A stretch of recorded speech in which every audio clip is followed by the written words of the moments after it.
नमस्कार। आज मैं आपको एक दिलचस्प और रहस्यमय कहानी सुनाने जा रहा हूं जिसका नाम है भूतिया बंगला। यह कहानी आपको उत्तर प्रदेश के एक छोटे से गांव की पुरानी हवेली में ले जाएगी, जहां की घटनाएं आपके रोंगटे खड़े कर देंगी। तो चलिए शुरू करते हैं इस डरावनी यात्रा को। यह बंगला गांव के लोगों के लिए एक रहस्य था।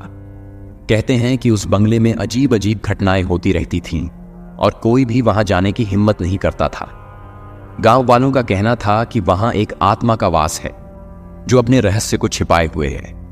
बंगले का मालिक जनरल सिंह एक समृद्ध और प्रभावशाली व्यक्ति थे, लेकिन उनके निधन के बाद बंगला सूना पड़ गया।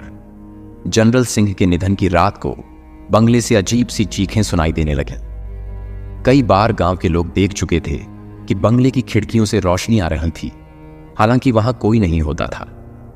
एक दिन गांव में एक युवक करण, जो एक साहसी और उत्साही लड़का था, ने ठान लिया कि वह बंगले में रात बिताएगा और सच्चाई का पता लगाएगा। गांव वालों ने उसे समझाने की बहुत कोशिश की, लेकिन करण ने उनकी बातों को नकारते हुए बंगले की ओर बढ़ गया। रात का अंधेरा छाने लगा। करण बंगले के मुख्य दरवाजे पर पहुंचा और अंदर घुसा।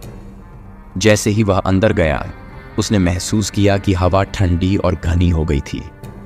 बंगला खंडहर में तब्दील हो चुका था, लेकिन कुछ कोनों में पुरानी फर्नीचर और धूल भरी चादरें रखी हुई थी।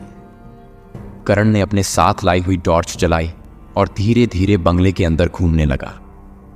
एक कमरे में उसे एक पुराना डायरी मिला। डायरी में जनरल सिंह की लिखी हुई बातें थीं, जिसमें उन्होंने अपने जीवन के रहस्यों को दर्ज किया था। जैसे ही करण डायरी पढ़ने लगा, उसे एक बेतुकी सी आवाज सुनाई दी, जैसे कोई उसके पास खड़ा हो। उसने पीछे मुड़कर देखा, लेकिन वहां कोई नहीं था। करण ने डायरी को बंद किया और कमरे से बाहर निकलने का सोचा, लेकिन दरवाजा अपने आप बंद हो गया और खिड़कियां भी अजीब तरीके से हिलने लगीं। उसने घबराते हुए दरवाजा खोलने की कोशिश की, लेकिन वह नहीं खुला। तभी कमरे की दीवारों पर एक छाया प्रकट होने लगी। वह छाया धीरे धीरे एक आदमी के रूप में बदल गई। यह जनरल सिंह की आत्मा थी, जिसका चेहरा गुस्से और दर्द से भरा हुआ था। आत्मा ने करण को देखा और कहा, तुमने मेरी डायरी पढ़ी है, अब तुम्हें मेरी सजा भुगतनी होगी। करण ने डर के मारे चिल्लाया, लेकिन उसकी आवाज दब गई। आत्मा ने धीरे धीरे उसकी ओर बढ़ते हुए कहा, मुझे शांति की आवश्यकता है, लेकिन मेरा रहस्य किसी ने भी नहीं समझा। करण ने अपनी जान की सलामती के लिए आत्मा से माफी मांगी और कहा कि वह उसकी आत्मा को शांति दिलाने की कोशिश करेगा। आत्मा ने उसे एक साधारण उपाय बताया, बंगले के पुराने मंदिर में एक दीपक जलाना। करण ने वह उपाय किया और बंगले के पुराने मंदिर में दीपक जलाया।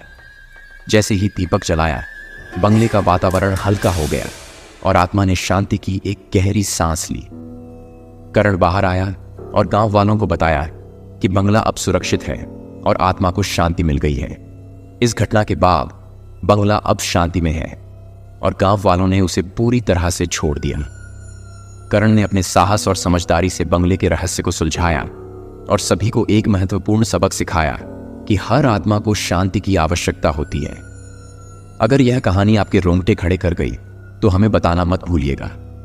ऐसी ही और डरावनी कहानियों के लिए हमारे चैनल पेज को सब्सक्राइब करें और घंटी का बटन जरूर दबाएं, ताकि अगली बार जब कुछ भयानक हो तो आप सबसे पहले जान सकें। अपनी राय नीचे कमेंट में लिखें और अपने दोस्तों के साथ भी इस कहानी को शेयर करें।